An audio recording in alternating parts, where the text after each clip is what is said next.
باید نور خپله کوم لانجه ور باندې راغله، زما د لیونۍ مینې دعوه ور باندې راغله، هله به ستا په مینه وکړم یقین که یو ځای مړې را سره راوړلې. شعرونو کې دې ډېر کوم موضوعات راخیستی؟ مینه، عشق، د وطن حالات که خپل ژوند؟ سراله ستا یادونو خوړله، سمې ځواني دې غریبي خورې کړه.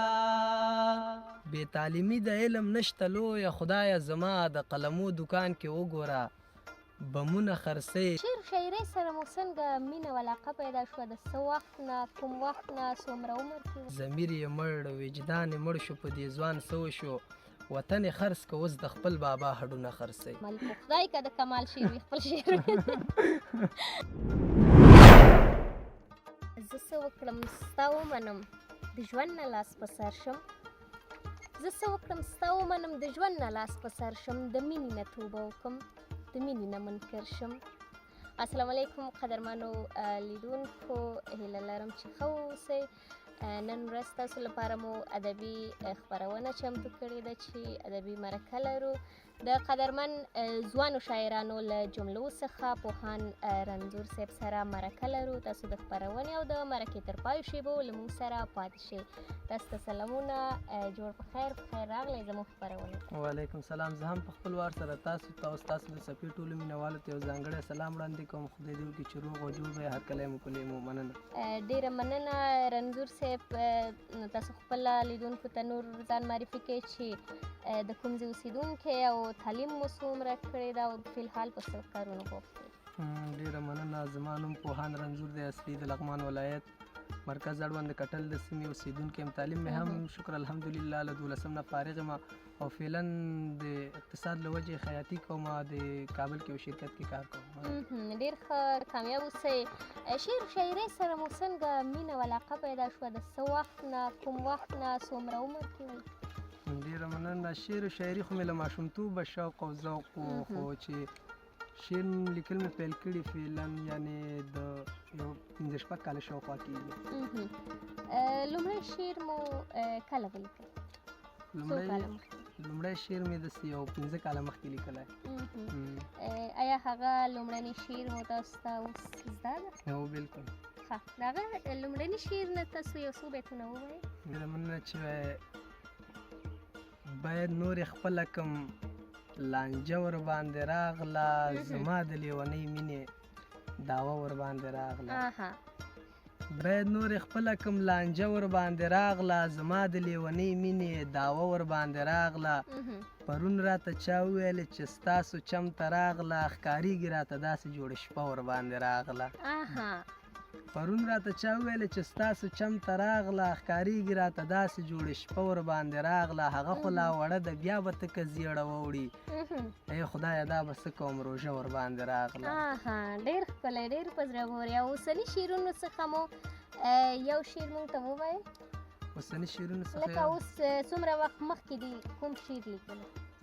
ښه، هغه داسې ده چې تا چې کیسې د بېلتانه راوړلې، ما ځکه سترګو کې اوبه راوړلې، ما په بې قدرو خلکو بیلولې، کنډو کنډو مې ترېنه زړه راوړلې، وینې په خوله اړوم شاید مړ شم، رقیې دې ولې د واده راوړلې، هله به ستا په مینه وکړم یقین که یو ځای مړې را سره راوړلې، تا ویل تر مرګه پورې تا سره یم، اوس دې د لاس نښې په څه راوړلې، طبیب ویل وچه وې د زړه د پوهاند رنځور و وینې په خوله راوړلې.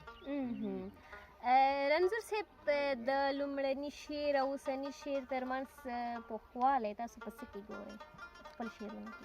لا مخکې داسې و چې هغه وخت کې داسې خاص قافیه، ردیف، وزن د باندې داسې خاص پوهېدلو نه، بیا ډېرو شاعرانو سره مخ شولو، هغې سره بس پوښتنه د هغې په شعرونو باندې هغه ته هم موږ نظر وکړو، د هغې شعرونه مو لوستل، هغه نه په کلمو کې ذرې پیشرفت وکړو.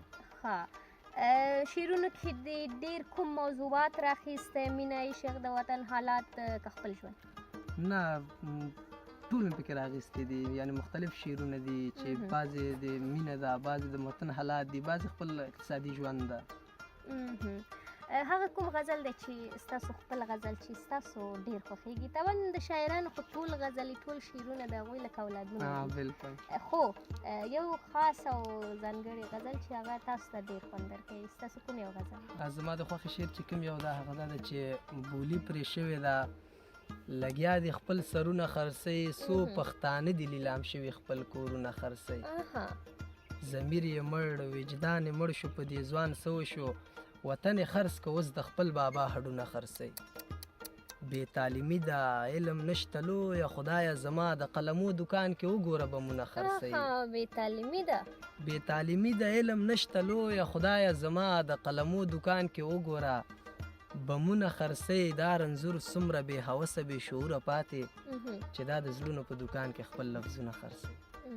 ډېر ښایسته، ډېر په زړه پورې د وطن هغه حالات چې په موږ او تاسو ټولو باندې تېر شو. رنځور صاحب ادبي بنډارونو کې هم برخه اخلئ؟ ها بالکل اخلم. ادبي بنډارونو کې ستاسو ځانګړی ملګری څوک؟ ادبي بنډارونو کې زموږ ځانګړي ملګري خو ټول دي، خو چې ما سره په کوم بنډارونو ته ځي هغه احمد الله خزان ده، حکمت حیدر ده، همداسې ابراهیم اندیش ده، نور ملګري دي. د هغوی شعرونه اورئ؟ ها بالکل. آیا ترنم هم کوئ؟ هو بالکل. ستاسو د شعرونو اوریدونکي ډېر دي که د ترنم؟ والا د دواړو ډېر دي. نو راځئ نو ترنم هم واوروئ په موږ باندې.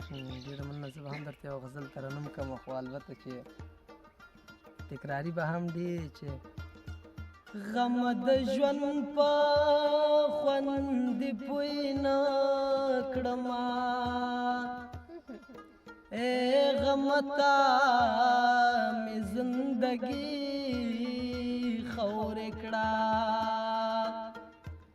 سرا لستا یادونو خوړلا، سمې ځواني دی غریبي خور کړه،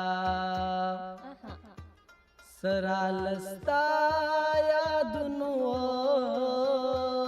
خوړلا، سمې ځواني دی غریبي خور کړه،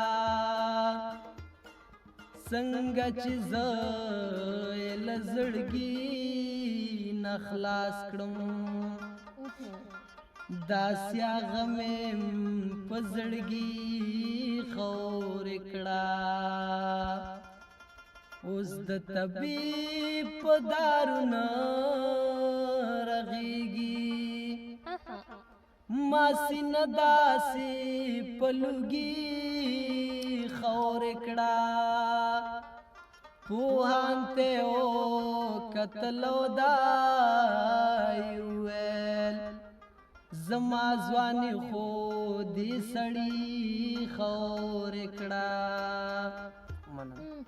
وایي ظالمه یاره په ما زړه وسېځه، مخې له مه راځه چې نه دې وینم.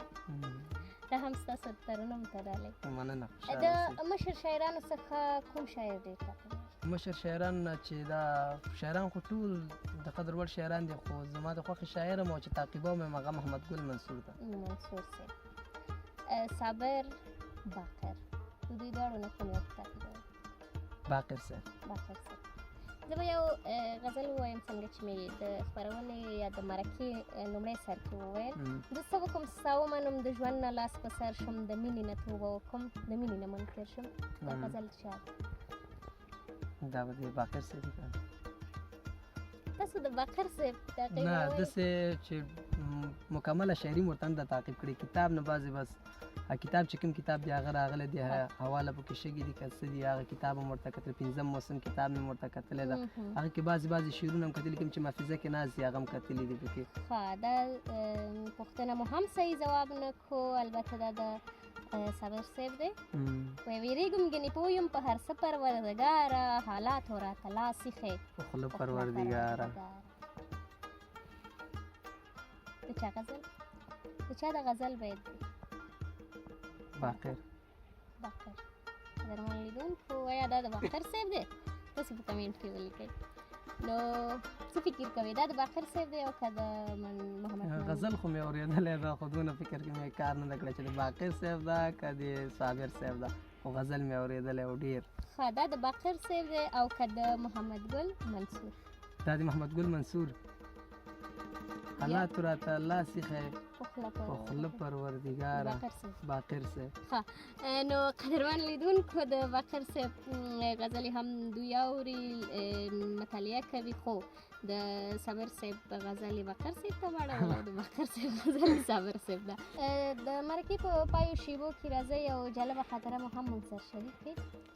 جالبه خاطره خو څه خاص خاطره نشته، خو یو دانه ده چې هغه هم د شعر په ډګر کې ده چې زموږ یو ملګری و دغسې راغی وی ما شعر لیکلی د رښتیا بیتونه یې ویلی دي، عابد ملنګ بیتونه یې ویلي ول چې هغه وخت کې هغه شعر ما نه و اورېدلی چې هره ورځ مې د ارمان په څلي شپه وي که نه.